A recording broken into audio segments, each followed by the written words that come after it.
বগুড়ায় মা হত্যার দায়ে ছেলে গ্রেফতারের ঘটনা নতুন মোড় নিয়েছে। ছেলে নয়, বাড়ির ভাড়াটিয়ার হাতে খুন হতে হয় উম্মে সালমাকে।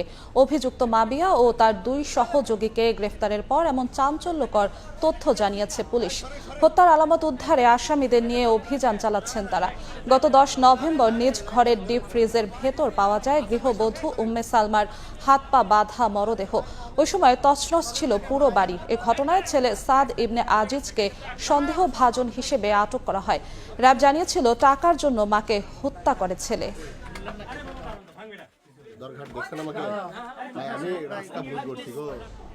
এই মুহূর্তে বগুড়ার দুপচাচিয়ায় পুলিশের অভিযানে আছেন রিপোর্টার আব্দুল আওয়াল। সরাসরি যাচ্ছি তার কাছে।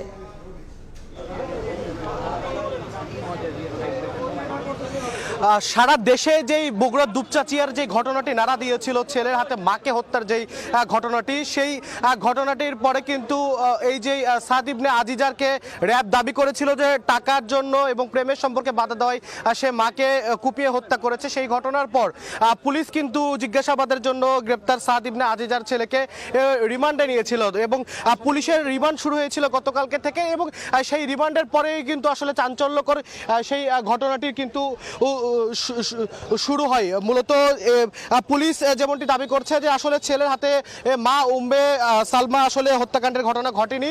মূলত যে উম্মে সালমা গৃহবধূ, তাদের যে 4তলা বাড়ি বগুড়ার দুপচাচিয়া এলাকার আর জয়পুর পাড়ায়, সেই জয়পুর পাড়ায় 4তলা বাড়িতে এই যে মাবিয়া নামের এক মহিলা ভাড়া থাকতেন, তিনি ওই বাড়িতে বাড়ি ভাড়া নিয়ে অনৈতিক কার্যক্রম চালাতেন এবং সেই বিষয়টি আসলে এই যে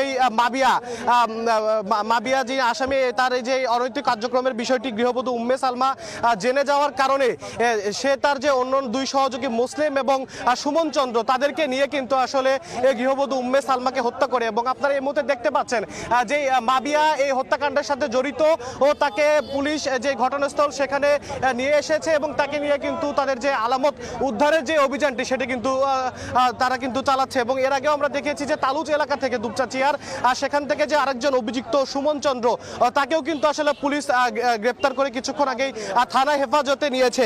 মূলত মায়ের হাতে সন্তানের হাতে মা হত্যার যেই নৃশংস যে ঘটনা, যেটি সারা দেশের মানুষকে, বিশ্বকে নাড়া দিয়েছিল, ও সেই ঘটনাটির পরেই এই যে সাদ ইবনে আজিজার, তাকে রিমান্ডে নেওয়ার পরেই কিন্তু আসলে পুলিশের রিমান্ডে কিন্তু চাঞ্চল্যকর তথ্য চলে আসে। পুলিশ যেমনটি বলছে, সাদ ইবনে আজিজারকে রিমান্ডে নেওয়ার পরে সে মূলত জানিয়েছে যে আইন শৃঙ্খলা বাহিনী র্যাব তাকে হেফাজতে নিয়ে যে স্বীকারোক্তি দিয়েছিল এটি বল প্রয়োগ করে, এবং পরবর্তীতে পুলিশ তথ্য প্রযুক্তি এবং ঘটনা প্রবাহ বিশ্লেষণ করে কিন্তু এই যে মূল রহস্য সেটি কিন্তু উদ্ঘাটন করেছে।